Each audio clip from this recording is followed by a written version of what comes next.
So you've probably guessed the theme for today.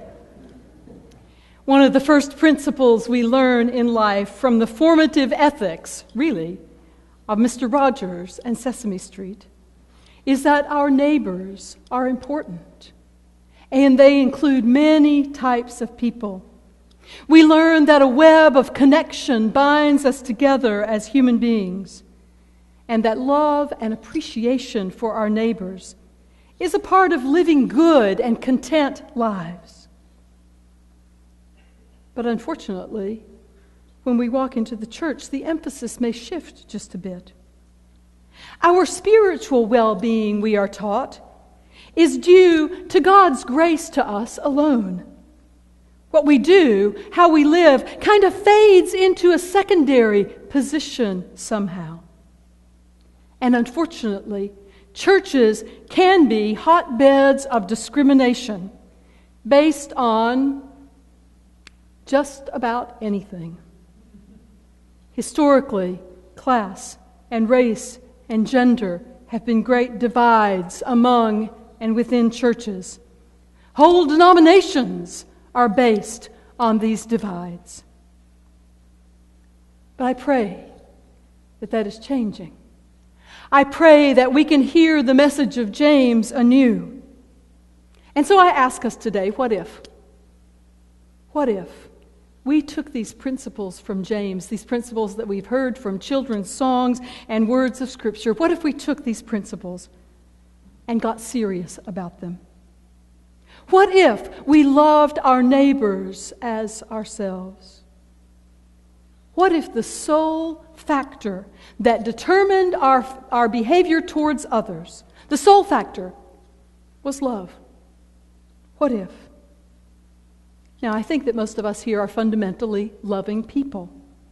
But I also think that we get caught up in some prevailing attitudes that make our loving more conditional than our faith demands. Now, I want to begin by just defining two simple terms. I want to define them in a specific way, in the way that I think perhaps James means them, and in a way that I think will serve our purposes. First, love. I don't think the writer of James supposes or proposes that we feel great affection for everyone we meet. Nor do I think James claims that we need to be best friends with everybody in the world. We can't. However, I do contend that James, and Jesus for that matter, and most every person who has ever transformed the world for good, advocates for and models love towards all people as a way of life. The sort of love that, well, frankly, gives a damn about the well-being of everyone. Specifically, love that has a keen eye for those who are without, for the poor, as the Bible calls them. Love that affirms that all people deserve to have their basic human needs addressed. All people, regardless, deserve to have their basic human needs addressed. What do I include in these basic human needs? Well, basic. All that we need for physical survival, shelter, food, and clothing. But also, I believe, a measure of safety, protection for those who are vulnerable among us. Warmth and attention from another human being. Protection of our human rights. Our rights to speak and to make decisions for ourselves. The right to equality. So, I'm using this term love, and I think James uses this term love, to mean extending ourselves to assure that all others have these things. This is our immediate and perhaps our primary concern as those who love God. The second term I want to clarify is the term neighbor. Now, Jesus does a pretty good job of defining it, telling us what a neighbor is when he tells the story that we know as the Good Samaritan. In short, Jesus says to us that our neighbors, those that we are to love as ourselves, our neighbors include those who are as different from us as night and day, those who are of different ethnicities, different faiths, those who are injured or suffering, those who seem like way too much trouble. those with whom we resist association. The Good Samaritan story tells us all of those things. So, if we include all those people, it seems that neighbor means just about everybody. All those who share our humanity, who breathe the same air, all those are my neighbors. Just clarifying, yes, like the young defender that Jesus told the parable of the Good Samaritan to, we might have our own prejudices about this. This entire passage from James is about how we love our neighbor, how we can and why we must contribute to the well-being of others. It's about a way of life that is the essence of our faith lived out in real life, a way of life that turns the world toward God and good and shapes us into a holy people in the process. Our faith calls us to open our eyes, to believe in our own capacity to love and to change things, to create change that matters, even if it's in one person that we encounter. James holds a mirror up to the discriminations in the first century church to whom he writes. Don't know if you noticed, but things haven't changed a lot. Seems that the church folks are all over that rich person, and they ignore or dismiss the poor. Well, perhaps they're running out of money for the ministries that they have planned. Perhaps they need what this rich person has. So they're going to provide him a place.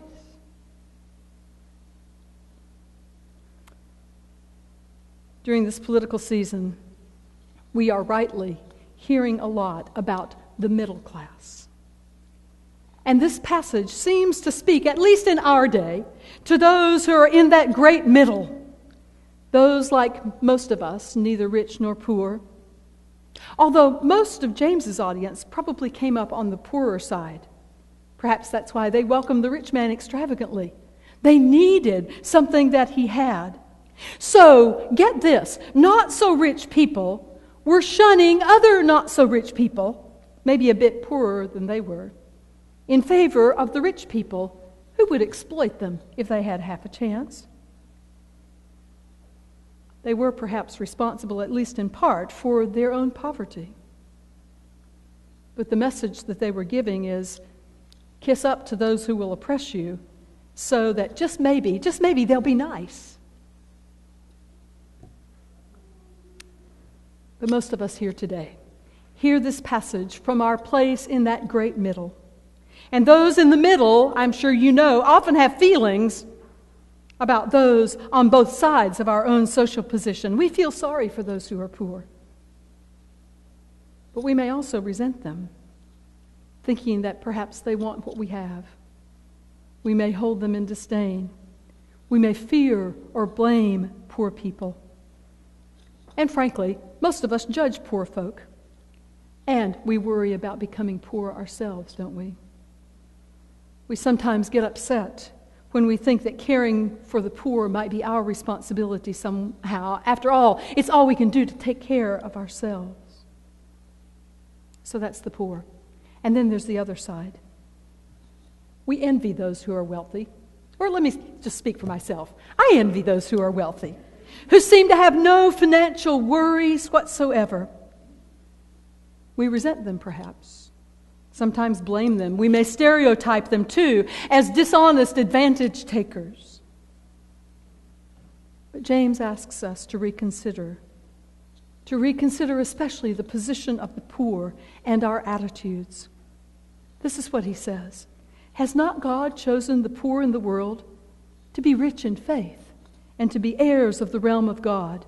But you have dishonored the poor. Is it not the rich who oppress you? You shall love your neighbor as yourself, poor and rich.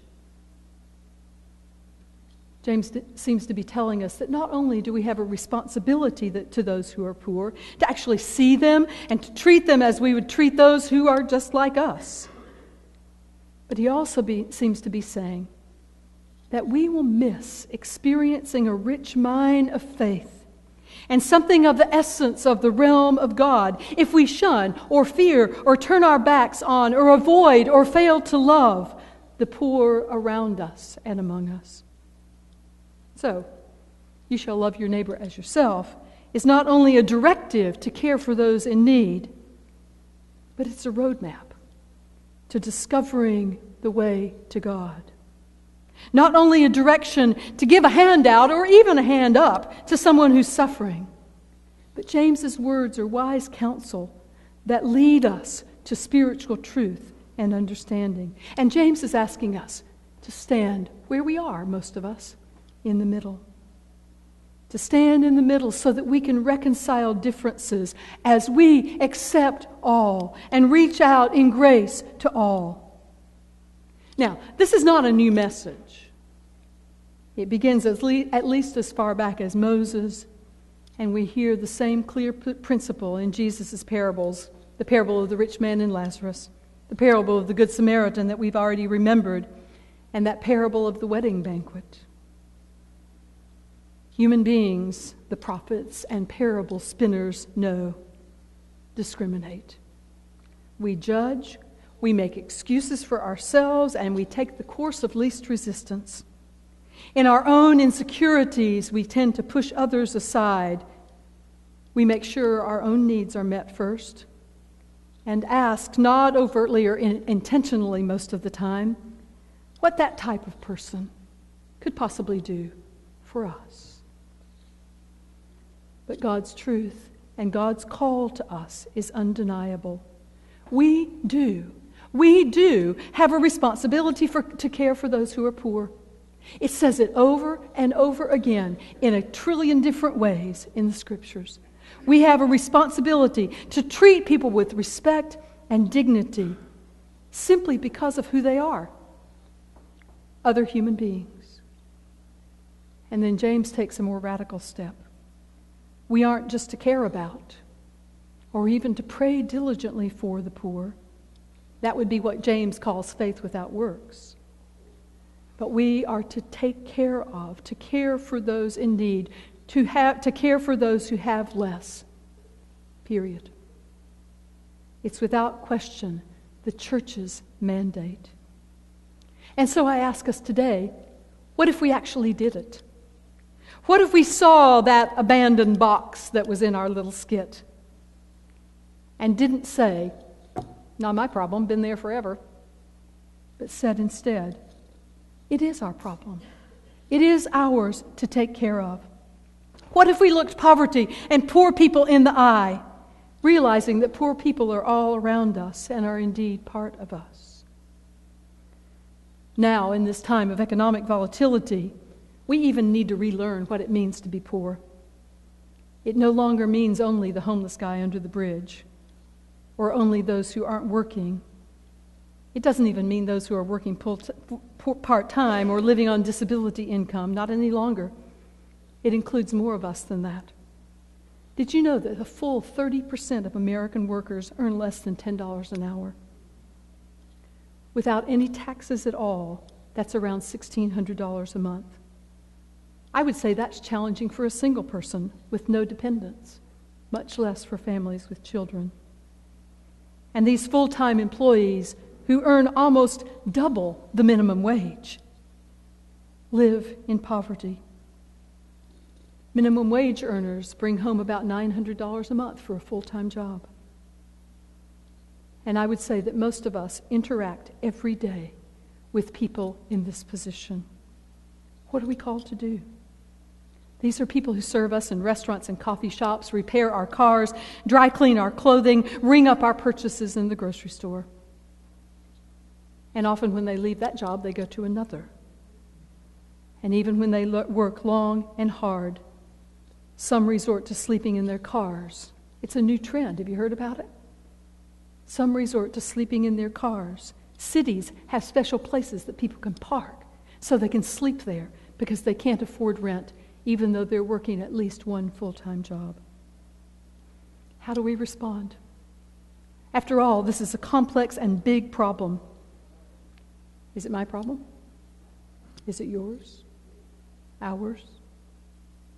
Biblical writers say that it is, and that God has a heart for those who are poor, and that those who are interested in living in God's goodness must care and do. I have a theory. My theory goes something like this.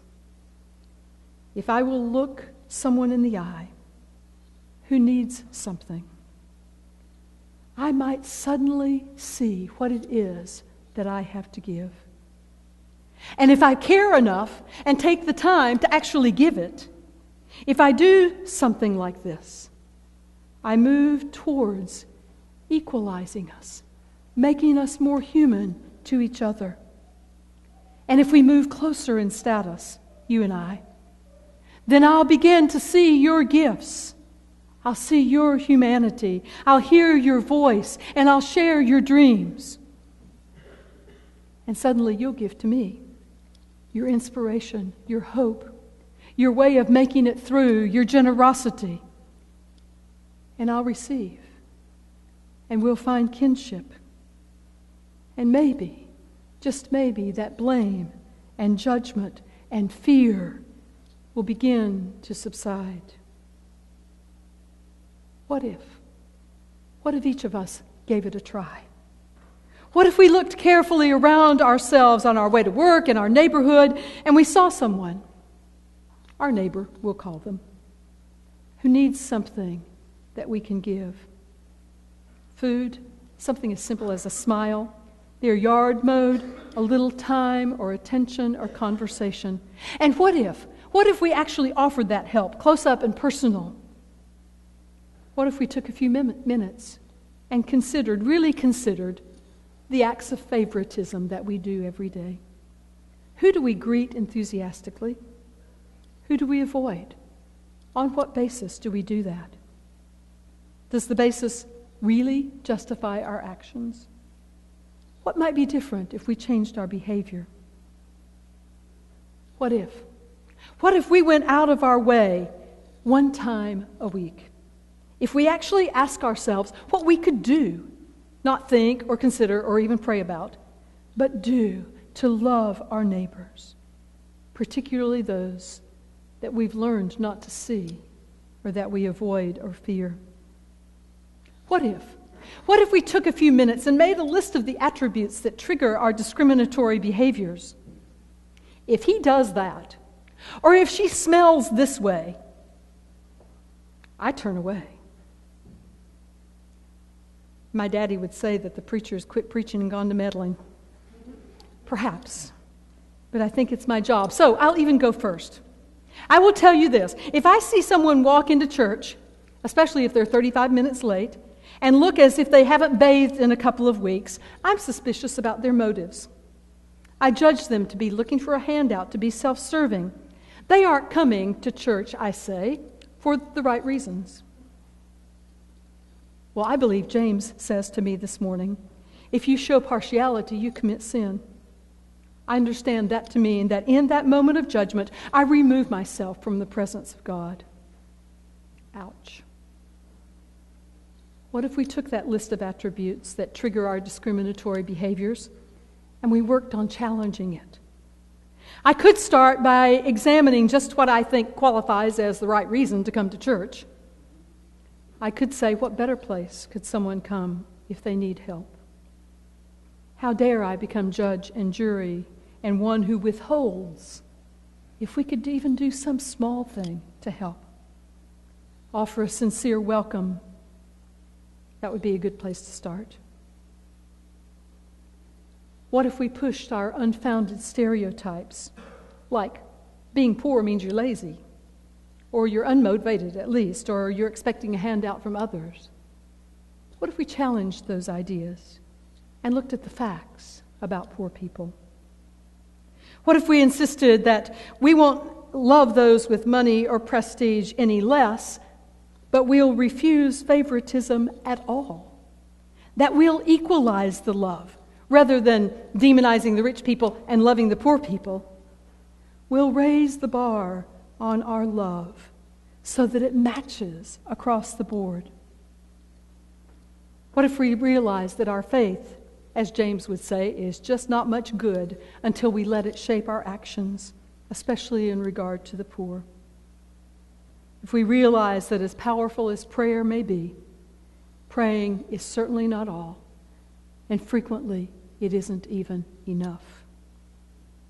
What if we assume that the problems of our neighbors and in our neighborhood are actually ours, all of ours, to address, to care about, to find, invent solutions for? Some of you may have seen the post that Reverend Darlene Hutto posted about her son Finn on Facebook this week. Here's what she wrote. Stopped to grab breakfast for Finn. While en route, I asked if he completed his meal. He said, "Yes, but I saved a breakfast burrito for the homeless man under the bridge. If we see him today, give it to him." Is Finn around? He's downstairs. Can you run get him? Finn has agreed to let me ask him a couple of questions about this. We'll wait for him to come up. We know sometimes that it's children who teach us the way, don't we? Yeah. There he is. Hey, Finn, come here.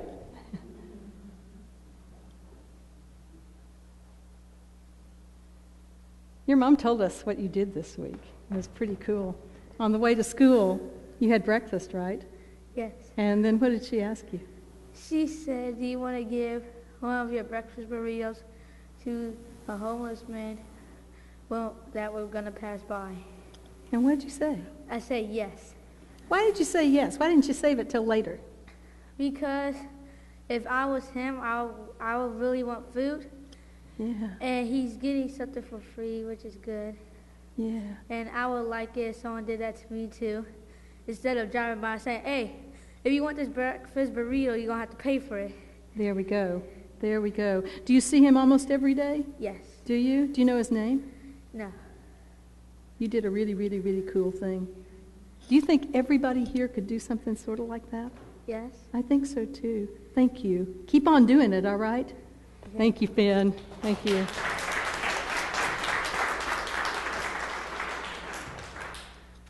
So how do you feel? Humbled? Inspired? Challenged? Newly motivated? Reminded of what the gospel is all about? I hope so. I hope you'll remember Finn this week and that you'll look around and know that every single one of us can do something, and that will change the world. May it be so. Amen.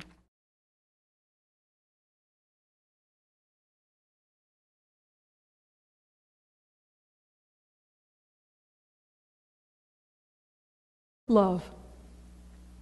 I don't think the writer of James supposes or proposes that we feel great affection for everyone we meet. Nor do I think James claims that we need to be best friends with everybody in the world. We can't. However, I do contend that James, and Jesus for that matter, and most every person who has ever transformed the world for good, advocates for and models love towards all people as a way of life. The sort of love that, well, frankly, gives a damn about the well-being of everyone.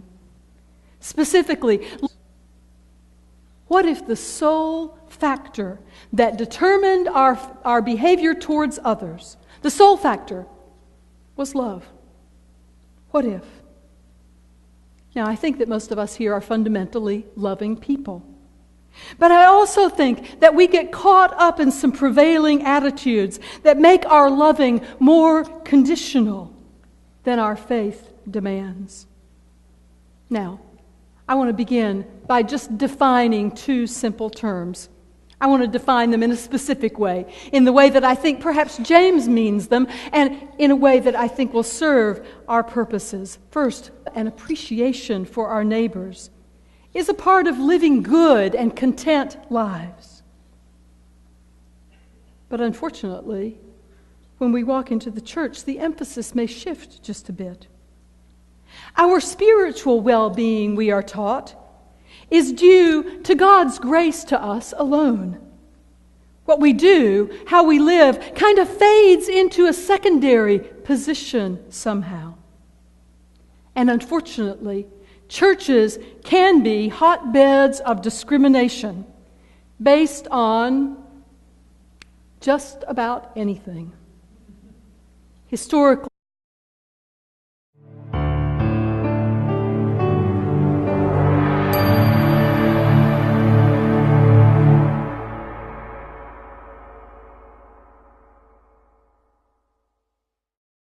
so you've probably guessed the theme for today.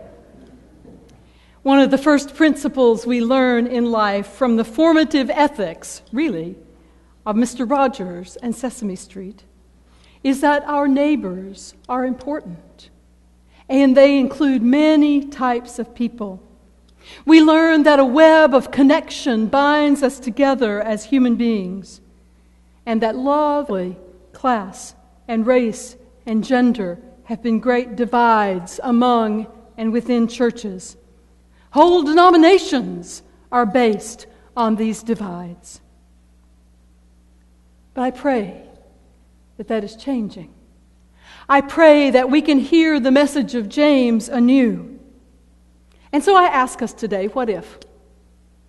What if we took these principles from James, these principles that we've heard from children's songs and words of Scripture, what if we took these principles and got serious about them? What if we loved our neighbors as ourselves?